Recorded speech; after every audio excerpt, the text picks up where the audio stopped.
খাটে এখানে যতগুলো বাপ বসে আছে চেহারাটার দিকে তাকিয়ে দেখো, দাড়িগুলো পেকে গেছে, মুখগুলো সব বলে গেছে, কালো শিয়া হয়ে গেছে, রোগা দুর্বল হয়ে গেছে। এ শোনা ছেলেরা বাবারা, এই বাপগুলো এমনি এমনি হয়নি গো।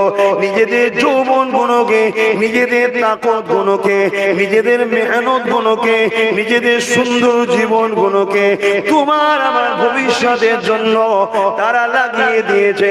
আমি আমার আব্বা জানের কথা বলি, আমার আব্বা জান আজ যে কষ্ট করে তার তুলনা দেওয়া যাবে না। আমি আমার আব্বা জানের জিন্দগিটা দেখেছি।